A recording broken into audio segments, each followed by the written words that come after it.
Realme এবার 12-13 হাজারের মধ্যে এমন একটা ফোন লঞ্চ করে দিয়েছে যে ফোনটা কিনা পুরো মার্কেট কাঁপাতে প্রস্তুত। বিকজ এখানে সর্বোচ্চ 16 জিবি র্যাম ইউজ করার সুবিধা, 6000 mAh এর হিউজ ব্যাটারি সহ বিশাল আকৃতির পাঁচল কাটআউটের ডিসপ্লে রয়েছে। আর এই ডিভাইসটাতে আর কি কি অস্থির লেভেলের জিনিসপত্র রয়েছে এবং বাংলাদেশে কেমন প্রাইসে পাওয়া যাবে সবকিছু সম্পর্কে জানতে লাইক এবং সাবস্ক্রাইব করে দেখতেই থাকুন।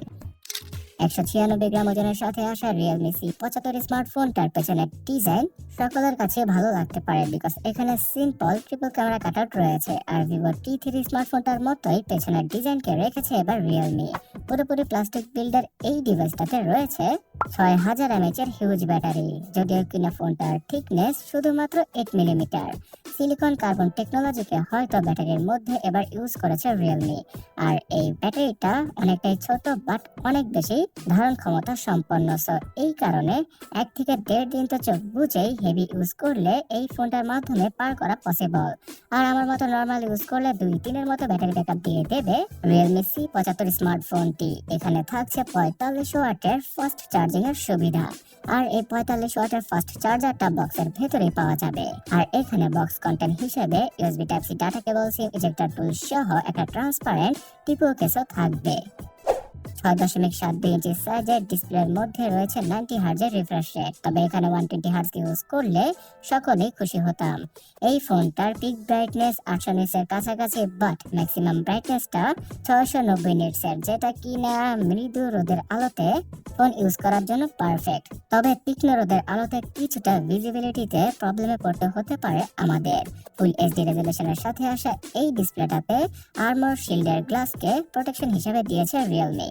আর এই ডিসপ্লেটার সাইডের ভিউইং অ্যাঙ্গেল যথেষ্ট ভালো। অ্যাজ এ বাজেট ক্যাটাগরির ডিভাইস, IPS LCD প্যানেলের এই ডিসপ্লেটাতে গেম খেলে অথবা কন্টেন্ট দেখে আপনারা মোটামুটি উপভোগ করবেন বাজেট অনুযায়ী। Android 14 এর সাথে আসা রিয়েলমির এই ফোনটা আগামী 2টা OS আপডেট পেয়ে যাবে। MediaTek Helio G92 Max এই নতুন প্রসেসরটাকে ইউজ করেছে রিয়েলমি এবার। আর এই চিপসেটটা অনেকটাই MediaTek G85 এর একটা রিব্র্যান্ডেড ভার্সন। মানে পুরোনো জিনিসকে নতুন ভাবে খাইয়ে দিয়েছে MediaTek, আর সেটাকে সেল করবে রিয়েলমি। পারফরমেন্সগত দিক দিয়ে একটা 15-16 হাজার টাকা দামের ফোনের মতোই পারফরমেন্স পাওয়া যাবে এখানে। আর যারা কিনা গেমিং করবেন তারা ludo, subway surfer, temple run সহ ক্যান্ডি ক্রাশের মতো গেমগুলো ইজিলি খেলতে পারবেন। বাট পাবজির মতো হেভি গেমগুলো ইনস্টল না করলে ফোনটা অনেক বেশি ভালো সার্ভিস দিয়ে দেবে। পাবজি গেমটা 40 FPS এ প্লে করা পসিবল। আর রেগুলার লাইফে ফেসবুক, হোয়াটসঅ্যাপ, ইমো, ভাইবার অথবা দারাজের মতো অ্যাপগুলো আপনারা ইজিলি ইউজ করতে পারবেন। তবে কিছুটা ল্যাগ এবং ফ্রেম ড্রপের দেখা ফোন কেনার 2 থেকে 3 মাসের মধ্যেই আপনারা পেতে থাকবেন। আর যারা কিনা ভিডিও এডিটিং করেন অথবা অনলাইন ইনকাম করেন এটার মাধ্যমে, তারা এই ফোনটাকে স্কিপ করলে বেটার হয়। যদি 20,000 টাকা দিয়ে আপনারা কোনো ফোন কিনেন তাহলে অনেক ভালো হবে ভিডিও এডিটিং এর জন্য, বিকজ এই 12-13 হাজার টাকা দামের ফোন দ্বারা ভিডিও এডিটিং করে আপনারা মজা পাবেন না। 8 জিবি র্যামের সাথে আসা এই ডিভাইসটির সাথে আরো 8 জিবি র্যামকে যুক্ত করে মনে মনে 16 জিবি র্যাম ইউজ করা পসিবল। থাকছে 128 জিবি এবং 256 জিবির ইন্টারনাল মেমোরি। ডেডিকেটেড সিম স্লটের মাধ্যমে 2টা 4G সিমের সাথে একটা SD কার্ডকে ইজিলি ইউজ করা পসিবল হবে। 50 মেগাপিক্সেলের একটা নর্মাল মেইন ক্যামেরা সেটআপ রয়েছে পেছনে।